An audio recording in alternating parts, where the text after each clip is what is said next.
Dering ponsel membangunkanmu dari tidur lelapmu. Rupanya teman detektifmu menelepon. Aku nggak akan sempet buat ngejelasin karena 20 menit lagi. Aku harus keluar kota. Tolong gantiin aku selama seminggu sampai 2 minggu ke depan ya. Gak usah telepon balik dulu. Jelasnya sambil menutup telepon. Kamu cuma terbengong-bengong di tempat tidur sambil memegang ponselmu. Di pagi buta, kamu sudah harus menangani kasus pertamamu. Seorang pria tiba-tiba masuk ke kantor temanmu dengan muka gelisah. Saya bekerja sebagai kasir di toko pakaian dan semalam saya harus pulang terakhir. Tapi saat saya lagi ngitung uang, ruangan seketika gelap. Ternyata lampunya bermasalah. Jadi saya harus naik meja untuk ngebetulin. Dan sialnya tangan saya malah kepanasan dan saya jatuh sampai pingsan. Setelah saya sadar, uang itu udah lenyap. Kamu mulai ngecek seisi ruangan dan langsung tahu kalau pria itu berbohong. Kenapa kamu bisa mikir begitu?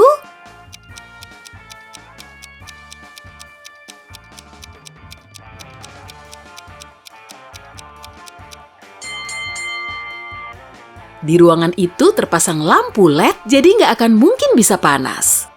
Gegara menangani kasus pertamamu, kamu jadi lapar berat. Jadi kamu pergi ke restoran terdekat untuk beli makanan. Baru juga masuk, kamu sudah disambut oleh suara berisik orang yang lagi marah-marah. Rupanya si pelayan sedang cekcok dengan salah satu pengunjung. Anda juga pesan sayap ayam, tolong dong segera dibayar, katanya. Pengunjung yang kelihatan lesu dan mengantuk itu kemudian menyahut. Saya nggak pesen kok, kesininya aja baru sejam yang lalu. Meski sempat ketiduran, saya masih ingat menu apa aja yang tadi saya pesen.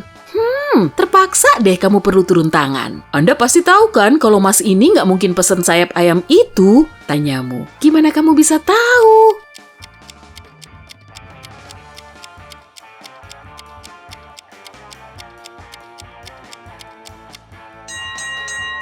Ada peringatan di dekat meja yang tertulis, hari ini dapur cuma buka sampai jam 1 siang. Dan sekarang sudah jam 3 siang. Pria itu juga bilang kalau dia sudah di situ selama sejam, yang artinya dia baru datang ke restoran itu setelah dapurnya tutup.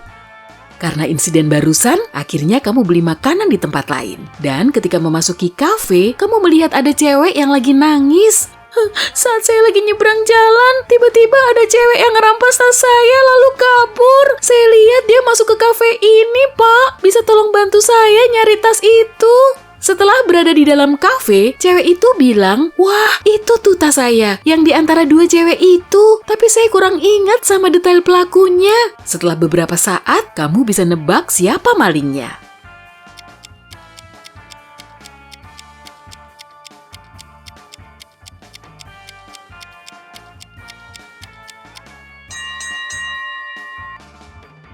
Cewek yang di sebelah kiri, tangan kiri cewek yang di sebelah kanan digips, pasti dia akan kesulitan ngambil tas dengan kondisi begini. Setelah kecapean menangani kasus sepanjang hari, akhirnya kamu tepar begitu kepalamu nyentuh bantal. Tapi beberapa jam kemudian, kamu sudah terbangun. Hari baru berarti kasus baru. Wah, akhirnya Anda datang juga, seru pria yang duduk di kursi dengan tangan terikat. Semalam rumah saya dibobol seseorang. Dia ngikat saya lalu membawa kabur semua barang berharga saya. Terus tadi pagi ada Pak Pos yang nganter koran. Pasti dia udah denger teriakan saya lalu menghubungi polisi. Untung barang-barang saya punya asuransi, Pak. Semoga aja kasus ini segera terselesaikan sebelum istri saya tahu. Tapi kamu malah menahan pria itu atas tuduhan penipuan asuransi. Kenapa?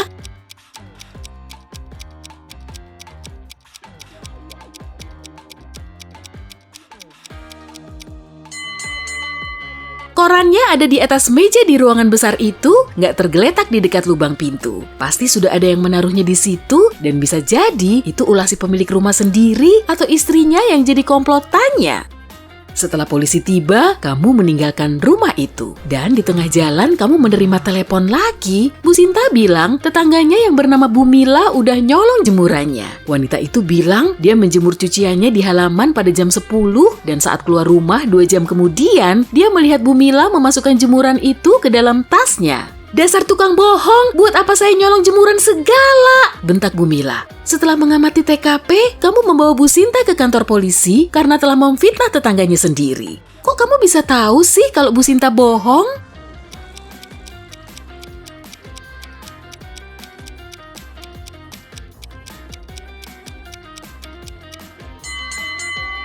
Cuaca di luar sangat dingin dan atap rumahnya diselimuti salju. Dalam 2 jam, cucian yang masih lembab akan langsung beku, jadi nggak bisa dilipat, apalagi dimasukin ke tas. Ponselmu berdering lagi. Kali ini peneleponnya seorang cewek yang bekerja di museum. "Tolong bantu saya, Pak," pintanya. Saat kamu tiba di museum, dia menjelaskan kronologinya. "Kemarin saya kerja lembur karena harus nyiapin sejumlah dokumen. Saat saya lagi duduk di meja kerja, lampunya tiba-tiba mati. Tapi nggak apa-apa juga sih, karena lampu meja saya masih tetap menyala. Saya lanjutin aja kerjanya sambil dengerin musik. Tapi kok tiba-tiba ada bayangan di sebelah kanan meja saya. Oh, ternyata ada seseorang yang baru aja melompat keluar jendela, Pak. Saya langsung nyalain lampu, dan rupanya vas antik yang tersimpan di kantor saya telah hilang. Padahal harganya sampai miliaran rupiah." Kamu nggak percaya dengan ceritanya. Kenapa?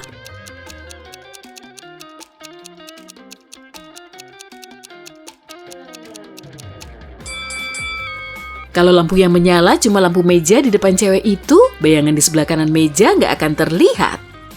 Sebelum pergi, ternyata teman detektifmu sudah ngasihin nomor kontakmu ke semua kenalannya. Dan kini ada yang butuh bantuanmu. Kamu langsung meluncur ke toko perhiasannya. Beberapa jam sebelumnya, seorang klien datang ke toko itu karena mau ngebeliin istrinya cincin berlian mahal. Tapi saat di dalam toko, dompetnya dicopet. Si manajer toko yang tadi meneleponmu meminta semua pengunjung untuk tetap berada di dalam toko sampai kamu tiba. Amati mereka baik-baik ya, lalu tebak siapa yang udah ngambil dompet itu?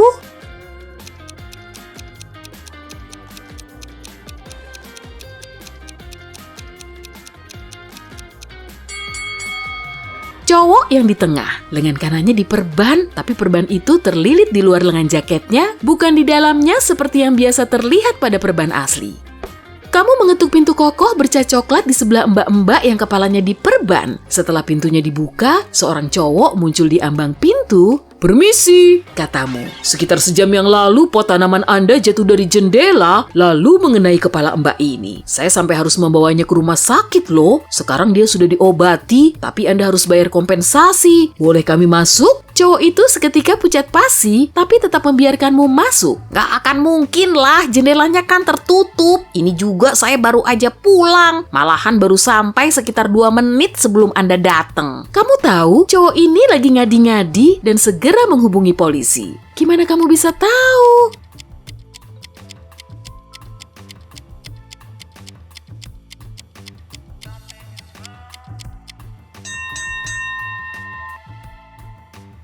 Air yang direbus sudah mendidih. Kalau memang dia baru aja pulang, seharusnya airnya belum mendidih.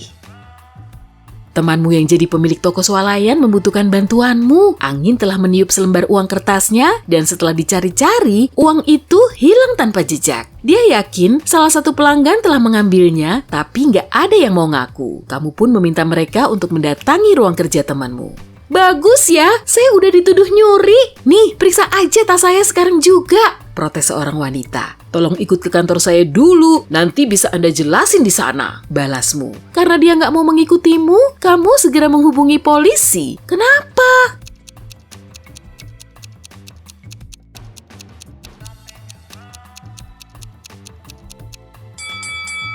Wanita itu nginjek uang kertas yang lagi dicari-cari. Kalau dia mengikutimu, uang itu akan kelihatan. Keesokan harinya, kamu mendapat kasus baru saat hujan mengguyur. Untuk menginvestigasinya, kamu perlu datang ke kantor perusahaan internasional. Rani, cewek yang menghubungimu, bekerja di kantor itu.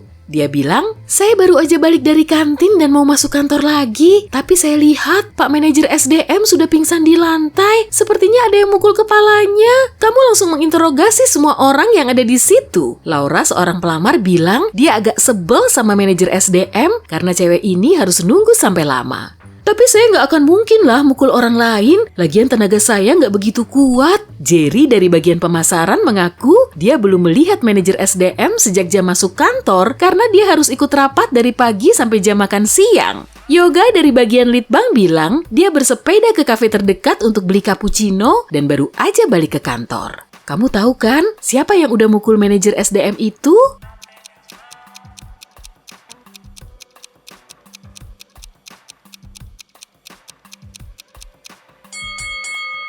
Pelakunya Yoga. Sepeda dan pakaiannya kering dan bersih, padahal di luar sedang hujan.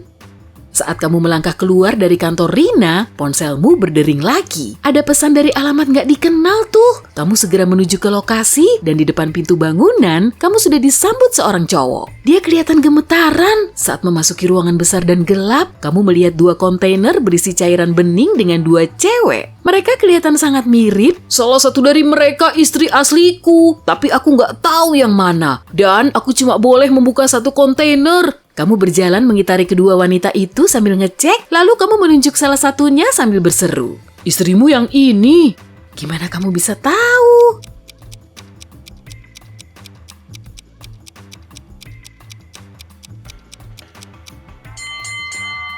Nama cowok itu Marco. Di jaketnya tertulis jelas. Dan istrinya pasti cewek yang lengannya ditato huruf M.